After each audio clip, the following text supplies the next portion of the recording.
Bonjour à tous et bienvenue sur la chaîne YouTube de Pearl Diffusion, j'espère que vous allez bien. Aujourd'hui je vous propose de découvrir en détail ce chargeur secteur de la marque Revolt. Et si je vous présente celui-ci, c'est qu'il est bourré d'innovation. En fait voilà, c'est un petit peu le chargeur du futur. Alors, vous pourrez toujours recharger vos appareils nomades comme d'habitude, smartphone, tablette, lecteur MP3, mais c'est vrai qu'avec ce type de dispositif, on va aussi pouvoir alimenter les appareils plus gros, plus gourmands, comme des ordinateurs par exemple, ou de plus en plus d'appareils. En fait, vous allez voir, ça va devenir la norme de plus en plus. D'ailleurs, ça ne trompe pas en fait, hein. Regardez au niveau des connecteurs disponibles sur cet appareil, il y a un connecteur USB-A, le classique rectangulaire, quoique celui-ci a une petite languette orange dont je vous parlerai tout à l'heure. Mais sinon, il y a 3 connecteurs USB-C. On voit ici, on les reconnaît à leur forme. Évidemment, ce connecteur va nous permettre, c'est mieux en tout, hein, d'avoir des meilleurs transferts de données pour les datas. Bon, là, on n'en parlera pas parce qu'on est vraiment sur un chargeur, mais aussi pour avoir différentes tensions d'utilisation des appareils. Et pareil, au niveau de la puissance pour le rechargement, ça se passe surtout à ce niveau, toutes les innovations. Alors, comment ça fonctionne? Quelles sont les particularités ici de ce chargeur? Je vous propose de le découvrir dans la suite de cette vidéo. Alors, première chose importante à savoir sur ce chargeur, c'est qu'il est en mesure de délivrer une puissance jusqu'à 120 watts, ce qui est assez énorme. Alors, vous allez voir que c'est pas 120 watts sur un connecteur, mais c'est bien 120 watts répartis sur les connecteurs en fonction des appareils qu'on va brancher dessus. Donc 120 watts, c'est toujours, ça c'est le max, mais par contre, ça va se répartir de manière différente sur les 4 connecteurs qu'on retrouve ici. Donc, je vous l'ai dit juste avant, un connecteur USB-A. Alors, celui-ci a une particularité, je vous l'avais dit en introduction, sa petite languette orange, c'est qu'il est équipé du dispositif Quick Charge 4. Alors, qu'est-ce que c'est que cette histoire?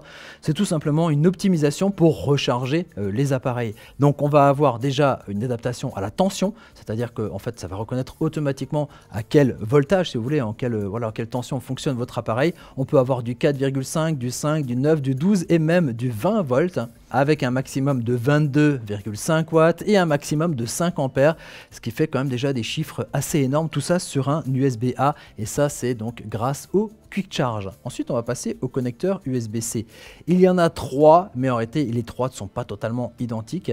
Il y en a 2 qui sont vraiment au max et un qui est un peu en dessous, mais vous allez voir que pour la plupart des usages qu'on va avoir comme recharger un téléphone, c'est largement suffisant.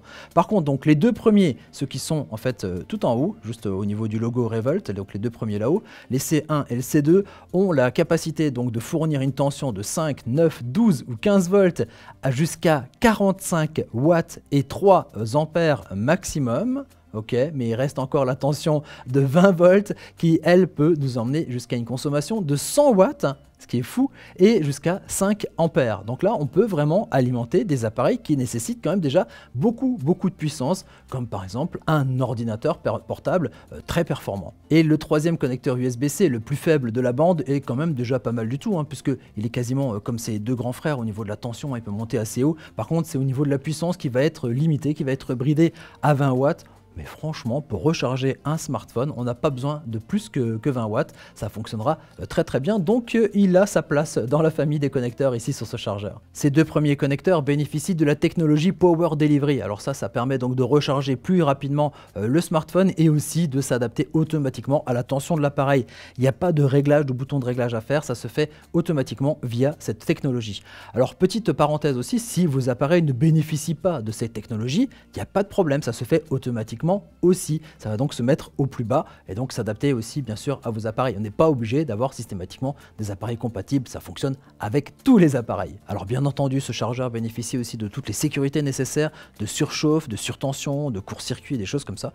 Et donc c'est vrai qu'il faut que je vous parle maintenant de la technologie GaN, qui est le nitrate de gallium. Alors qu'est-ce que c'est que cette histoire-là?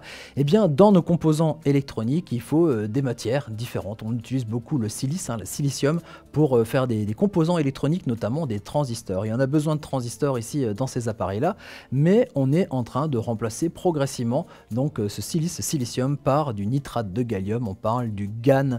Alors quels sont les avantages? Quel est le GaN? Quel est le gain en fait de tout ça? Eh bien c'est déjà que les appareils vont être beaucoup plus efficients, c'est-à-dire qu'ils vont chauffer, mais alors beaucoup moins. On va avoir de moins en moins de pertes de chaleur. En termes d'efficience, par exemple, sur un truc classique, en fait un transistor classique, on est à 87%, donc c'est-à-dire 87% de l'énergie qu'on va lui donner, il va pouvoir travailler avec et il y a une perte, donc tout le reste ce sont des pertes au niveau de la chaleur, alors qu'ici avec le système GaN, eh bien on arrive à 95% c'est presque parfait, hein. Il reste encore plus que 5% de chauffe un petit peu, mais c'est vrai que ce chargeur, c'est pas celui qui va chauffer dans vos mains grâce à ce système. Et ça, d'avoir un chargeur qui ne chauffe pas tellement, c'est quand même très sécurisant. Et pour bénéficier totalement de toutes les fonctions de ce chargeur, il faut aussi faire attention aux câbles que vous allez brancher dessus. C'est pas la peine d'avoir une Ferrari d'un côté, une Ferrari de l'autre et de mettre une 2 chevaux entre. Forcément, au niveau de la recharge ou même au niveau des datas, ça va pas bien fonctionner. Le câble que je vous conseille, c'est celui-ci, hein, qu'on retrouve aussi. Donc le chargeur et ce câble peut être vendu comme ça en kit, en combo, ensemble. Et ce qui est intéressant au niveau de ce câble qu'on va utiliser en USB-C, c'est que vous allez donc pouvoir le brancher et visualiser directement au moment du chargement eh bien, la puissance qui est délivrée à vos appareils. Il y a un petit écran LCD qui se met juste ici. Vous voyez la puissance monter et vous savez où on en est ici au niveau de l'appareil. Et vous allez voir même que des fois les valeurs changent forcément avec toutes les technologies dont je vous ai parlé avant d'adaptation pour optimiser comme ça le rechargement. On a le suivi ici en direct sur ce qui se passe. Voilà, j'espère avoir fait à peu près le tour ici de ce chargeur. Vous avez fait découvrir aussi des nouvelles technologies pour ces nouveaux chargeurs. Et puis je vous dis à très bientôt pour découvrir d'autres objets techno. N'oubliez pas de nous mettre un petit j'aime et vous abonner à notre chaîne YouTube. Allez, ciao ciao!